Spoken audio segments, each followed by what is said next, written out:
इसमें मैंने वही फॉर्मूले कराए हैं जिन फॉर्मूलों से कल न्यूमेरिकल आएगा पेपर में, उसके अलावा में एक भी कोई फालतू का फॉर्मूला नहीं। अब एक नई वीडियो लेके फिर से हाजिर है आपके लिए। तैयारी कर रहे होगे ना फिजिक्स की। अब बात कर लेते हैं सारे फॉर्मूले की। अभी खुद फॉर्मूले पढ़ने बैठोगे तो बड़ी दिक्कत होगी। सारे फॉर्मूले क्विक रिवीजन करेंगे, क्विक रिवीजन सारे फॉर्मूले का। अब इसमें हम तुमको सारे फॉर्मूले नहीं रिवाइज कराने वाले क्योंकि सारे फॉर्मूले बहुत हैं, पूरी क्लास 12th की बोर्ड की फिजिक्स में बहुत फॉर्मूले। हम तुमको वो वाले फॉर्मूले कराएंगे जिससे फ्रीक्वेंटली क्वेश्चन आते हैं। तो ये वाली वीडियो तुम्हें ध्यान से देखनी और फॉर्मूले नोट करने, इससे तुम्हें फॉर्मूले रिकॉल होते हैं। हाँ, इससे क्वेश्चन आता था इस टाइप का, इससे क्वेश्चन आता था इस टाइप का। मैं इसमें सिर्फ फॉर्मूले नहीं कराऊंगा, फॉर्मूले भी कराऊंगा और बताऊंगा इस टाइप के इससे सवाल आते थे। सारे नहीं करा सकते, जो जो इंपॉर्टेंट टाइप के सवाल आते हैं वो सारे फॉर्मूले इसमें डिस्कस होते हैं। शुरू करते हैं, ठीक है। इसमें कोई चैप्टर वैप्टर नहीं लिखेंगे, बिना पीपीटी के साथ आए, खुले हाथ से लिखेंगे यहाँ पे, बिल्कुल फ्री हैंड। तुम्हें सिर्फ ये वीडियो देखनी है और अपनी कॉपी में नोट करते जाने हैं सारे फॉर्मूले। इससे तुम्हारा बहुत बढ़िया रिकॉल हो जाएगा। तुम्हें अपने आप से सारे फॉर्मूले नहीं पढ़ने पड़ेंगे। इसमें तुम्हें फॉर्मूले भी रिवाइज हो जाएंगे और जिस टाइप के क्वेश्चन आते हैं उस टाइप के क्वेश्चन भी रिवाइज हो जाएंगे। ठीक, स्टार्ट करते हैं। सबसे पहले स्टार्ट करते हैं इलेक्ट्रोस्टैटिक से। Coulomb's law F equal to K Q1 Q2 upon R²। इसके ऊपर सवाल आ सकता है कि Q1 को बढ़ा दिया गया, Q2 को बढ़ा दिया गया, डिस्टेंस इन दोनों के बीच की कम कर दी गई तो फोर्स कितने गुना बढ़ जाएगा, कितने गुना कम हो जाएगा। ठीक है। अच्छा, सेकंड क्वेश्चन किस टाइप का आ सकता है इसमें? Electric field force upon Q होती है, फोर्स अपॉन चार्ज। इसमें कौन सा क्वेश्चन आ सकता है तुम्हारा? मिल्टन ड्रॉप वाला, कि एक चार्ज है वो बैलेंस, मतलब एक मास है उसके ऊपर चार्ज Q है वो बैलेंस है, तो इधर मान लो mg लग रहा है, इधर चार्ज Q ही लग रहा है। तुमसे Q या कुछ पूछ लेंगे तो वो किसके बराबर हो जाएगा? Q equal to mg। ठीक है। हाँ, और इसमें एक चीज डायरेक्ट्रिक कांस्टेंट वाला सवाल आता है तो वो F dash is equal to F upon K होता है। F dash is equal to F upon K, जहाँ पे K तुम्हारा क्या हो जाता है? Dielectric constant. अगर नया फोर्स निकालना है कोई दूसरी कंडीशन में, वो इनिशियल फोर्स का 1 अपॉन K टाइम्स होता है। और इसमें कैसे सवाल आ सकते हैं? एक वो वाले सवाल बहुत बार देखने को मिल सकते हैं, जैसे स्क्वायर में चार रख देंगे, Q1 Q2 Q3 Q4। इस पे तुमको रिजल्टेंट फोर्स पूछ लेंगे, तो ऐसे मान लो Q2 पे पूछा गया, इसकी वजह से ऐसे आएगा, इसकी वजह से ऐसे आएगा। तो ये मान लो फोर्स F है, ये मान लो फोर्स F है, दोनों 90 डिग्री पे हैं, तो रिजल्टेंट कितना आएगा? √2F। और फिर ये वाला फोर्स मान लो F डैश है, तो इसको तुम जोड़ दोगे। मतलब समझ रहे हो हम क्या कहना चाहते हैं? तुम्हारे फॉर्मूले क्विकली हम रिवाइज करा रहे हैं। डाइपोल मोमेंट का फॉर्मूला। अच्छा, डाइपोल मोमेंट के फॉर्मूले में सबसे बड़ी दिक्कत होती है कि भैया Q इंटू 12 लगाए फॉर्मूला कि Q इंटू D लगाए। सुनो ध्यान से, Q इंटू D ही फॉर्मूला होता है डाइपोल मोमेंट का। वो Q इंटू 12 तब लगाया जाता है जब दोनों चार्ज के बीच का डिस्टेंस 2 इंटू L दी गई हो। डाइपोल मोमेंट का फॉर्मूला क्या लिखोगे? Q जो चार्ज है इंटू उसके बीच की डिस्टेंस। हाँ, इससे हमें याद आ गया इलेक्ट्रिक फील्ड एक्सियल पे कितनी होती है? 2kp/r³। और यही तुम इक्वेटोरियल पे आओगे तो कितनी हो जाएगी? -kp/r³। ठीक है। वेव ऑप्टिक्स में बहुत इंपॉर्टेंट है ब्राइट फ्रिंज और डार्क फ्रिंज वाला। ये है तुम्हारा ब्राइट फ्रिंज और ये है तुम्हारा डार्क फ्रिंज। ठीक है। ब्राइट फ्रिंज की पोजीशन क्या होती है? n/d और डार्क फ्रिंज की पोजीशन क्या होती है? n-0.5d/d। समझे? ये ट्रिक है इसकी। मतलब अगर सेकंड ब्राइट फ्रिंज की निकालनी तो क्या कर दोगे तुम? 2d/3। और अगर भाई सेकंड डार्क की निकालनी तो तुम क्या कर दोगे? 1.5d/d। ठीक। अच्छा, इसी में वो वाला फॉर्मूला कि इंटेंसिटी किसके डायरेक्टली प्रोपोर्शनल होती है? एम्पलीट्यूड के स्क्वायर के। और Amax upon Amin, maximum amplitude upon minimum amplitude क्या होता है? A1 plus A2 upon A1 minus A2। ये फॉर्मूले के ऊपर सवाल तुमको उसमें वेरी शॉर्ट में या तुमको MCQ में देखने को मिल सकता है। ये वाला जरूर करके जाना। और बात करते हैं, हाँ वो देख लो, कैपेसिटर का कॉम्बिनेशन और रेजिस्टर का कॉम्बिनेशन। कैपेसिटर के सीरीज में क्या करते हैं हम लोग? 1/C equivalent is equal to 1/C1 plus 1/C2। और कैपेसिटर के पैरेलल में हम लोग क्या करते हैं? C equivalent is equal to C1 plus C2। और यही रेजिस्टर का सीरीज होता है तो क्या करते हैं हम लोग? रेजिस्टर की सीरीज में हम लोग करते हैं R equivalent is equal to R1 plus R2। और यही अगर रजिस्टर का पैरेलल होता है तो क्या करते हैं? 1/R equivalent is equal to 1/R1 plus 1/R2। एक और फॉर्मूला जिससे तुम्हें सवाल रेशियो वाला देखने को मिल सकता है कि रेजिस्टेंस में R का फॉर्मूला होता है ρL/A, जहां पे एल क्या होता है, लेंथ ऑफ कंडक्टर होता है, और ए क्या होता है, एरिया ऑफ कंडक्टर होता है। ठीक है, आगे बढ़ते हैं। हाँ, अब तुम्हें मॉडर्न फिजिक्स में सबसे ज्यादा कौन से न्यूमेरिकल देखने को मिल सकते हैं? सबसे पहले तो kmax equal to e minus five, ये तो भगवान है, भगवान वाली क्वेश्चन है। सारे सवाल इससे सॉल्व होंगे मॉडर्न फिजिक्स के, कोई भी सवाल आएगा kmax equal to e minus five. Five क्या होता है, वर्क फंक्शन, ई होती है इंसिडेंट एनर्जी जो कि लाइट पड़े, और kmax क्या होता है, maximum kinetic energy of photons. ठीक है, इसके आगे बढ़ते हैं हम लोग। हाँ, और एक सवाल, ये वाला भी कंफर्म आना है, कंफर्म, ये कहीं ना कहीं, ये वाला सवाल कहीं ना कहीं देखने को मिलेगा।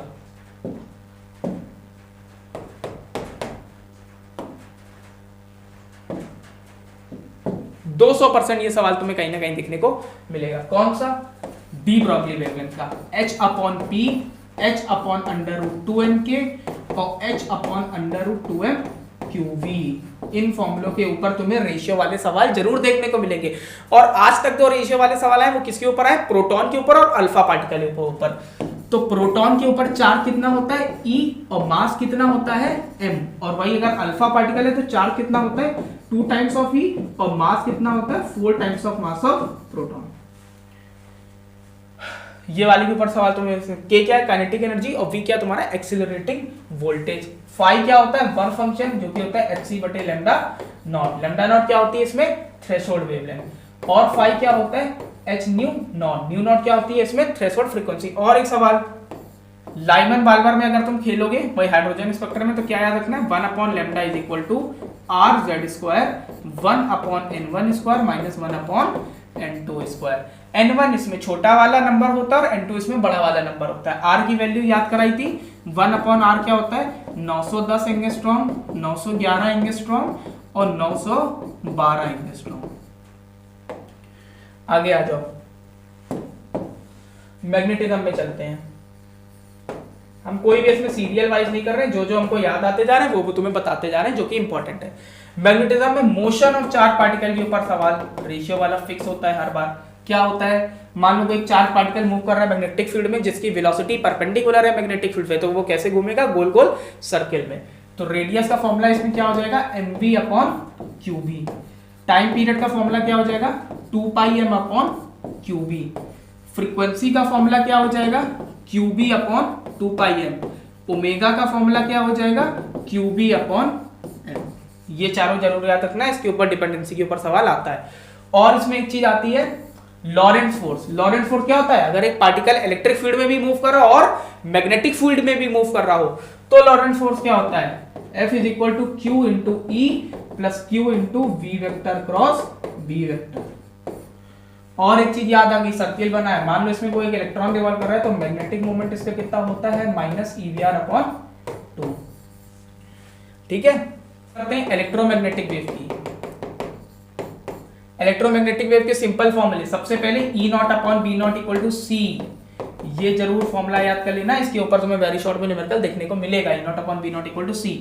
या अगर तुम्हें लॉन्ग में इक्वेशन वाले न्यूमेरिकल देखने को मिलेंगे तो उसमें क्या होगा, E की इक्वेशन दी गई होगी, E equal to E not sine omega t minus kx। इसमें k क्या होता है, 2 पाई अपॉन लैम्डा। k इसमें क्या होता है, 2 पाई अपॉन लैम्डा, और ओमेगा क्या होती है, एंगुलर फ्रीक्वेंसी, और वेलोसिटी ऑफ वेव क्या होती है, ओमेगा अपॉन k। इसमें स्पीड ऑफ लाइट यानी c का फॉर्मूला क्या होता है, 1 upon under root mu not epsilon not, और v का फॉर्मूला क्या होता है, 1 upon under root mu m into epsilon m। ठीक है, सिर्फ इतने फॉर्मूले तुम्हें इलेक्ट्रोमैग्नेटिक वेव में याद रखने हैं। आगे बढ़ते हैं रे ऑप्टिक्स के लिए। बहुत बड़ा चैप्टर है, इसमें बहुत सारे फॉर्मूले क्विकली बताएंगे जिनके ऊपर सवाल आता है। मिरर के लिए बात करें, 1 upon f equal to 1 upon b plus 1 upon u लगाओगे, और मैग्निफिकेशन तो माइनस वी अपॉन यू रख दोगे। यही लेंस के लिए बात करते हैं, तो 1 upon f is equal to 1 upon b minus 1 upon u लगाओगे, और मैग्निफिकेशन वी अपॉन यू रख देंगे। ठीक है, इसका लेंस मेकर फॉर्मूला ये सबसे इंपॉर्टेंट है, इसके ऊपर एक सवाल तुम्हें कंफर्म देखने को मिल सकता है, बहुत चिंती सवाल होगा, बहुत इंपॉर्टेंट फॉर्मूला है ये।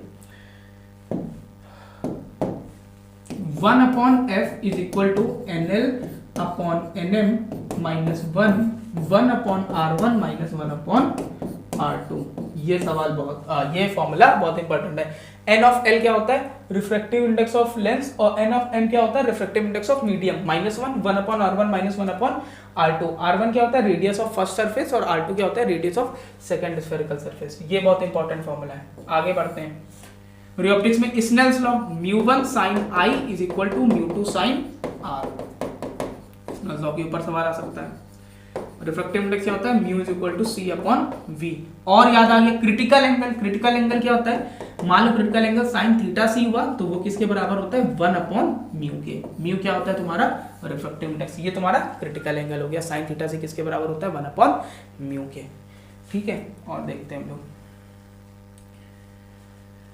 sin θc 1/μ के। हाँ, और आगे आते हैं अपन लोग प्रिज्म के ऊपर। प्रिज्म में एक फॉर्मूला जरूर जो कि सबसे इंपॉर्टेंट है, μm angle of minimum deviation. मतलब फॉर मिनिमम डेविएशन μm क्या होता है? sin a plus del m upon 2 upon sin a बटे 2। μm = sin a plus del m बटे 2 अपॉन sin a बटे 2। ये वाला तुम्हें फॉर्मूले से सवाल कंफर्म देखने को मिल सकता है। और अगर ऐसे और फॉर्मूले देखने तो पूरी वीडियो देखो। μm = sin a plus del m by 2 upon sin a बटे 2। मान लो बहुत थिन प्रिज्म है तो उसमें डेल का फॉर्मूला क्या होता है? μ-1 * a। ये तुमको उसमें एमसीक्यू में देखने को मिल सकता है। डेल का फॉर्मूला उसमें क्या हो जाएगा? μ-1 * a। और रे ऑप्टिक्स में क्रिटिकल एंगल हम लोगों ने पढ़ लिया, लेंस फॉर्मूला। हाँ, रिफ्रैक्शन एट स्फेरिकल सरफेस, उसका फॉर्मूला क्या होता है? n2/v - n1/u = n2 - n1/r। ये वाला फॉर्मूला जरूर कर लेना। n2/v - n1/u = n2 - n1/r। n2 क्या होता है? जहां लाइट जा रही है। n1 क्या होता है? जहां से लाइट आ रही है। और n2 - n1/r। और बात करते हैं EMI में। मैग्नेटिक फील्ड ऑफ सॉलिड क्या होती है? μ0 ni। EMF कैसे निकालते हो? mod of d∅/dt। फाई क्या होता है? अच्छा, इलेक्ट्रिक फ्लक्स होगा अगर तो EA cos थीटा होगा, और मैग्नेटिक फ्लक्स होगा तो BA cos थीटा होगा। ठीक है। हाँ, और अगर तुम्हें सेल्फ इंडक्टेंस और म्यूचुअल इंडक्टेंस की बात करनी है तो फाई = L × I और फाई = M × I। ये तुम्हारे फॉर्मूले निकलेंगे अगर तुमको सेल्फ इंडक्टेंस और म्यूचुअल इंडक्टेंस निकालना है। मान लो तुम्हें वोल्टेज निकालना है तो क्या करोगे? LdI/dt। और एक चीज बहुत जल्दी याद आ गई बाबा की कृपा से, सबसे इंपॉर्टेंट चैप्टर AC। ध्यान से सुनना। अगर एक LCR सर्किट है उसके लिए इंपेडेंस का formula Z = √R² + XL - XC का होल स्क्वायर। XL क्या होता है? ω_L। XC क्या होता है? 1/ωc। XL है ω_L और XC क्या होता है? 1/ωc। ये दोनों फॉर्मूले बहुत इंपॉर्टेंट है। रेजोनेंस की कंडीशन सबसे इंपॉर्टेंट होती है। कौन सी? जब XL = XC होता है तो रेजोनेंट फ्रीक्वेंसी कितनी निकल के आ जाती है? 1/2π√LC। ये होती है रेजोनेंट फ्रीक्वेंसी, सबसे इंपॉर्टेंट। रेजोनेंट फ्रीक्वेंसी कितने निकल के आ जाती है? 1/2π√LC। ये तुम्हें इसी में ध्यान रखना है। और इंडक्टर में पोटेंशियल लीड करता है, IPL से याद कर लो। और इंडक्टर में अगर पोटेंशियल लीड कर रहा है तो कैपेसिटर में करंट लीड करता है। ठीक है। कितने दोनों में कितने एंगल से लीड करता है? π/2 से। ये इसके फॉर्मूले अगर LR सर्किट हो, उन सबके फॉर्मूले तो कर ही लोगे भाई फेजर डायग्राम से। ये तुम्हारा L हो गया, तुम्हारा C हो गया, ये तुम्हारा R हो गया। वो तुम्हारे सारे फेजर डायग्राम से हो जाएंगे। सेमीकंडक्टर में तुम्हें कौन से क्वेश्चन देखने को मिल सकते हैं? डायोड लगा देते हैं सर्किट में। अगर पॉजिटिव पोटेंशियल P से है और निगेटिव पोटेंशियल N से है तो वो कैसी कंडीशन होती है? Forward bias. और अगर पॉजिटिव पोटेंशियल N से है, निगेटिव पोटेंशियल P से है तो वो कैसी कंडीशन होती है? Reverse bias. तो अब भाई देख लेना, अगर आइडियल कंडीशन होगी तो फॉरवर्ड बायस में करंट फ्लो होगा, और अगर आइडियल कंडीशन होगी तो रिवर्स बायस में करंट नहीं फ्लो होगा, क्योंकि आइडियल कंडीशन में रिवर्स बायस का रेजिस्टेंस कितना हो जाता है? इनफाइनाइट डायोड का। इसलिए आइडियल कंडीशन में रिवर्स बायस में करंट फ्लो नहीं होता है। KCL KVL याद रखना। KCL क्या कहता है? ये 3 ब्रांच बनी है, इधर से I1 आ रहा है, इधर से I2 आ रहा है, इधर से I3 जा रहा है, तो I3 = I1 + I2। ये KCL होता है। KVL क्या होता है? कोई भी तुम एक लूप में घूम जाना जिसमें बहुत सारी चीजें लगी होंगी, सारे एलिमेंट्स लगे होंगे सर्किट के, उसका algebraic sum of potential difference क्या होता है? 0 होता है। ये भी एक बार रिवाइज कर लो KVL का, भूल ना जाना वहां पे। अगर एक बैटरी के तुम निगेटिव से पॉजिटिव पे जा रहे हो तो कौन सा पोटेंशियल लेते हैं? पॉजिटिव। और अगर एक तुम बैटरी का जो तुम्हारा लूप है वो पॉजिटिव से निगेटिव जा रहा है तो पोटेंशियल क्या लेंगे? निगेटिव। मान लो एक रजिस्टर है जिसमें करंट और पाथ सेम डायरेक्शन में फ्लो कर रहे हैं, तो पोटेंशियल तुम्हें क्या लेना, माइनस आई आर। और मान लो एक रेजिस्टेंस है जिसमें करंट और पाथ अपोजिट डायरेक्शन में, तो तुम्हें पोटेंशियल क्या लेना है, प्लस आई आर। ये याद रखो।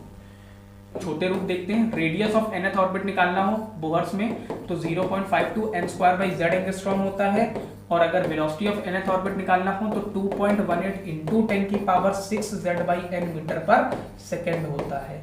ये दोनों फॉर्मूले के ऊपर न्यूमेरिकल आ सकते हैं, और आ सकते हैं क्या आएंगे, n होता है इसमें ऑर्बिट नंबर और z इसमें क्या होता है, एटॉमिक नंबर। और इसी में एक एनर्जी का फॉर्मूला क्या होता है, -13.6 z²/n²। और एक चीज याद रखो कि जो टोटल एनर्जी होती है वो काइनेटिक एनर्जी के बराबर होती है, और जो कि बराबर होती है पोटेंशियल एनर्जी अपॉन 2 के। न्यूक्लियाई की चीज देख लो। न्यूक्लियाई में R = R0 a की पावर 1/3 होता है। रेडियस ऑफ न्यूक्लियस निकालनी, यहाँ पे a क्या होता है, मास नंबर। और एक और चीज, डेंसिटी ऑफ न्यूक्लियस हमेशा क्या रहती है, कांस्टेंट रहती है। डेंसिटी ऑफ न्यूक्लियस क्या होती है, कांस्टेंट रहती है, यानी density of nucleus is always constant. थोड़ी सी करंट इलेक्ट्रिसिटी के फॉर्मूले पे, ड्रिफ्ट वेलोसिटी का क्या फॉर्मूला था, ओरिजिनल माइनस ई टाउ अपॉन एम। इन दोनों में रिलेशन क्या होता था, I = Veena, I = VD × E × N × A। ये होता था इन दोनों में रिश्ता, करंट और ड्रिफ्ट वेलोसिटी। ये रिश्ता क्या कहलाता है, ये रिश्ता ये कहलाता है। ड्रिफ्ट वेलोसिटी क्या हो गया, -E टाउ अपॉन एम। आगे देखते हैं हम लोग क्या करना है हम लोगों को। करंट के लिए I = V/R या फिर V = IR, जिसको तुम लोग क्या बोलते हो प्यार से, ओम्स लॉ। I = V/R या V = IR, जो हो गया तुम्हारा ओम्स लॉ। ये तीनों फॉर्मूले याद करने। और मोबिलिटी का formula drift velocity upon electric field, ये याद कर लेना। ड्रिफ्ट वेलोसिटी इसकी यूनिट पूछी जाती है। मोबिलिटी की तो मीटर पर सेकंड है, इसकी वोल्ट पर मीटर है, तो मीटर स्क्वायर पर वोल्ट सेकंड इसकी यूनिट हो जाएगी। मोबिलिटी क्या होती है, drift velocity upon electric field, ठीक है।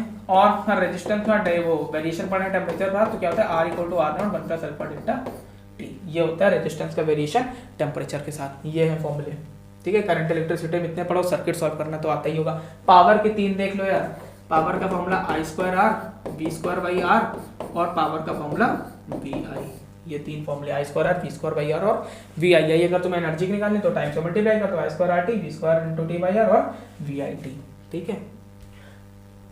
अब देखो, इस वीडियो में ये नहीं कि मैंने पूरे फॉर्मूले पढ़ा दिए, जो मैं खुद बोला पूरे फॉर्मूले पढ़ा ही नहीं सकते हैं, 2-3 घंटे लग जाएंगे। और तुम्हें करना क्या है, फॉर्मूले पढ़ के इसके बाद फिजिक्स पढ़नी है क्या, जिनको पढ़नी है वो आगे पढ़ लेना अच्छे से। इसमें मैंने वही फॉर्मूले कराए हैं जिन फॉर्मूलों से कल न्यूमेरिकल आएगा पेपर में। उसके अलावा हमने एक भी कोई फालतू का फॉर्मूला नहीं छुआ है, सारे फॉर्मूले हमने नहीं पढ़ाए। तुम्हारा मन हो तो इसके बाद अपनी क्वेश्चन बैंक से भी फॉर्मूले पढ़ लेना, वरना इतने मोर देन इनफ है। इन्हीं फॉर्मूले से तुम्हारे क्वेश्चन में इन्हीं फॉर्मूले से तुम्हारे पेपर में क्वेश्चन आएगा, ये हमारी गारंटी है। एनालिसिस करा है तभी ये फॉर्मूले तुमको बताएं, और बिल्कुल फ्री हैंड फॉर्मूले लिखे, तुम्हें देखने, अपनी कॉपी में नोट करने और सवाल लगाने। पेपर बिल्कुल बढ़िया होगा, बस तुम्हें यूनिट का ध्यान रखना है, क्वेश्चन आराम से पढ़ना है और पैनिक नहीं करना है। धन्यवाद।